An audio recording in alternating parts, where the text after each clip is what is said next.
પડી। વડોદરા શહેરમાં નજીવા વરસાદમાં પાલિકા તંત્રની પોલ ખુલી। વડોદરા શહેરમાં ભૂવા પડવાના સિલસિલો યથાવત જોવા મળી રહ્યો છે, ત્યારે રાજમહેલ રોડ ખાતે આવેલ ખાડિયા પોળ ખાતે ભૂવો પડતા વોર્ડ નંબર 13ના કોંગ્રેસના નગરસેવકોએ પાલિકાના અધિકારીઓની કામગીરી પર સવાલો ઉઠાવ્યા। રાજમહેલ રોડ ખાતે આવેલા ખાડિયા પોળ નંબર 2માં થોડા સમય પહેલા જ રોડ બનાવવામાં આવેલો લાખો રૂપિયાથી એ રોડ આજે જોઈ શકો આખો રોડ બેસી ગયો છે।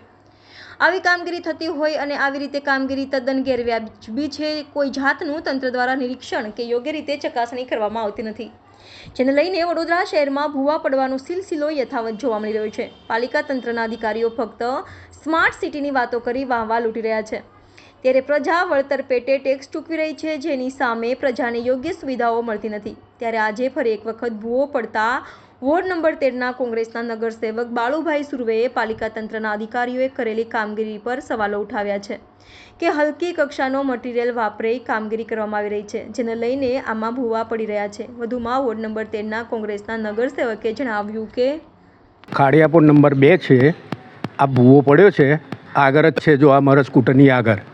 હવે જ્યારે રસ્તા બનાવ્યા હતા તો ભાજપના કોર્પોરેટરથી માંડીને બધા રોડ વખતે ફોટા પડાયા ફેસબુક પર મૂકવા કે અમે આટલું કાર્ય કર્યું અમારા ગ્રાન્ટમાંથી। હવે આ ખાડો પડ્યો તે કોઈ ગ્રાન્ટ કઈ ગઈ બધી, તો હવે કોઈ જોવાય નથી આવતું। આજે આ બાળુ સાહેબ આવ્યા છે તો હવે એ જુએ છે, એના ઉપર કાર્યવાહી થશે। બાકી આ લોકો ભાજપવાળા કેમ જોવા નથી આવતા? ખાલી વોટ હોય છે તે વખતે આખું લશ્કર લઈને આવે છે। હવે કોઈને જરૂર નથી લાગતી, હવે એવું લાગી રહ્યું છે। આમાં તંત્રની બેદરકારી લાગે? 100% બધે તંત્ર બેકાર છે, કોઈ જગ્યાએ સફળ થયું છે? આજે કોઈ બી એરિયામાં ફરો તમે તો બધે જ ખાડા જોવા મળશે, બધી રીતે તકલીફ છે। કેતન પટેલ। અમારા વિસ્તારમાં ખાડિયા પોળ નંબર 2માં થોડા સમય પહેલાં જ રોડ બનાવવામાં આવેલો લાખો રૂપિયાથી। એ રોડ તમે જોઈ શકો આખો રોડ બેસી ગયો છે। કોઈ પણ 2 વ્હીલવાળો જાય કે 4 વ્હીલવાળો જાય તો એક્સિડન્ટ થાય, પડી જાય, નુકસાન થાય। અને લોકોના વેરાના પૈસાથી, પરસેવાના વેરાના પૈસા ભર્યા પછી આવું કામગીરી થતી હોય અને એવી કામગીરી તદ્દન કોઈ જાતની યોગ્ય રીતે ના થાય। આવું વારંવાર ઠેર ઠેર જગ્યાએ ભૂવા પડી જાય વિસ્તારમાં।